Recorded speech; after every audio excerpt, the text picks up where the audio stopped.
daqiiqatti muraasa gidduutti Waaqayyoon haa barsiisu.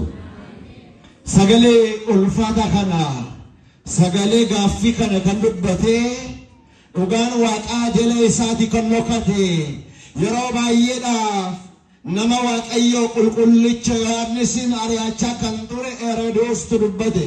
Heroodis sagalicha kana dubbachuu isaa fuula dura gooftaan Iyesuus Kiristoos tawaahidoodhaan nama gonkaa Waaqa gonkaa ta'ee biyya lafaa irratti yeroo argame guyyuu gaafa tokko barattoota 12 isaanii gooftaan Iyesuus Kiristoos walitti isaan qabee aanguuf humna isaanii laate. Maal isaanii laate?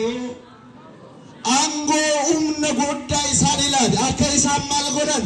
Akka isaan wangeela lallaban, akka isaan dhukkubsataa fayyisan gaafa inni angoo isaanii laatu deema maca hundumayyuu barsiisa. Edda barsiistan immoo ijoollee koo bartuu koo taasisa. Edda isaaniin jedhe gaafa deemtan mandara itti seentan sana keessa gaafa seentanu nagaatu isinii ta'a jedhaati nagaa itti lallabaa. Haa ta'u garuu mandara sana keessa warri yoo isin simatani achuma tura. Waa harkatti hin qabatina gaafa deemtan immoo lallabaa. Warra dhukkubsatan immoo fayyisaa. Warra maal godhani? Sagaleen isaa gaafa lallabamu dhukkubsataan hin fayyamoo hin fayyu? Sagalee barsiifamaa ooleen sagaleen namni dhukkubsate hin fayyamoo hin fayyu? Ani fayyeera warreettan illee isaan dhangalaasaa inni nama fayyisu isaadha. Mandara sana keessaa gaafa baatan garuu isini yoo isin simataniiru ta'e isaaniif eebbataa. Yoo isaan didan immoo awwaara miila keessanii achumatti dhadhaadhaa. Gaafa inni jedhu barattoonni gooftaa Iyesuus Kiristoos bakka haala osoo addan baasin hin qoodin bakka hundaa gahanii Iyesuus Kiristoos gooftaa gooftotaa, Iyesuus Kiristoos waaqa waaqotaa, Iyesuus Kiristoos uumaa uumamtoota ta'uu isaa lallaban. Oduun Iyesuus Kiristoos gooftaa gooftota ta'uu, oduun Iyesuus Kiristoos waaqa hundumaa isaaniif ta'uu mandara Herodos keessa jirutti dhagahani. Herodos akkas jedhe maalidha? Inni waa'ee isaa dhagahaa jiru kun, inni waa'ee isaa dubbatamaa jiru kun, humna qaba jedhanii inni lallabaa jiran kun, dhukkubsataa fayyisa jedhanii maqaa isaatiin dinqiin hojjetaa jiran kun inni eenyu jedhee gaafate. Inni maaloo?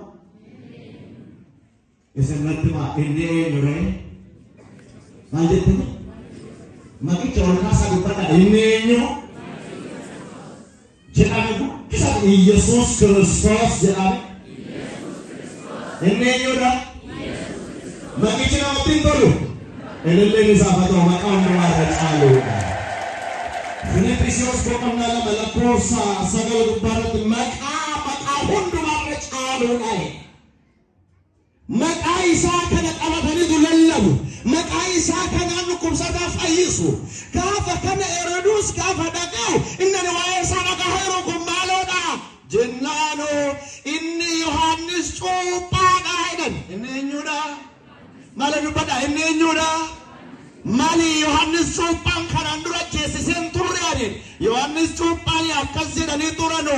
Wangeela Yohaannis boqonnaa 1 lakkoofsa 21 irratti gaafa Yohaannis lallabu yaa Yohaannis ati eenyudha? Raajota keessaa tokkodha moo Masiihicha isa jedhame sanaadha moo? Gaafa jedhani ani isa miti, ani walqixxeessa karaa gooftichaa dheedhee gaafa lallabe maal godharee Herodos haadha mana obboleessa isaa Filiphoosin jala haadha mana isaa gaafa fudhachuuf garuu gaafa inni fuudhuuf ka'u akkas jedhe hin fuudhin, Waaqayyo siif hin eeyyamne.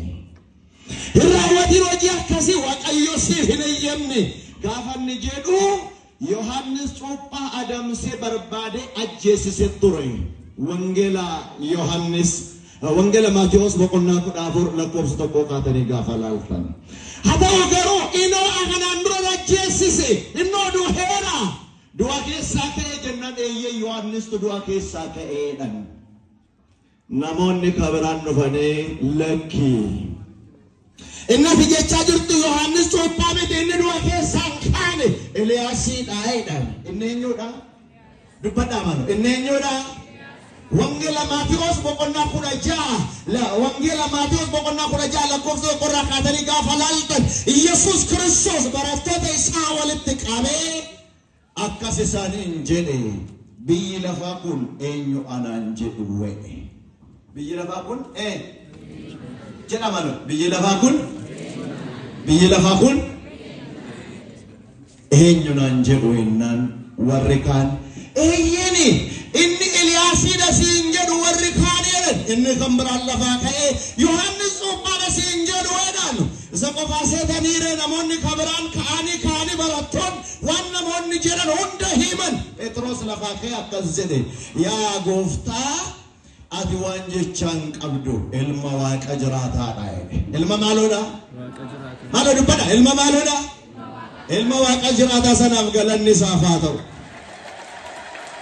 ilma waaqa jiraataadha gooftaan Yesuus Kiristoos isa akkas jedhe yaa Phexros kana yaada fooniin hin beekte miti olii hafuurri waaqayyoo siif ibsee elame jirana Yesuus Kiristoos ilma waaqa jiraata Yesuus Kiristoos waaqa hundaa danda'u Yesuus Kiristoos isa bituu danda'u jedhee kan beeku warra hafuurri waaqayyoo ibseefidha warra eenyu ibseefidha kanaaf Yesuus Kiristoos waaqa moo namare waaqa isa namas ta'e waaqummaa san jiru tawaahidoo isa ta'edha saba waaqayyoo kanaaf egaa namoonni gaafa isaan dubbataa turan sanas Heroodis waa'ee isaa adda baasuudhaaf dhiphachuu jalqabe inni eenyuudha isinitti gabaabsuudhaaf wangeela Maatiyoos boqonnaa 14 lakkoofsa 22 irraa kaatanii gaafa ilaaltanis gooftaan Yesuus Kiristoos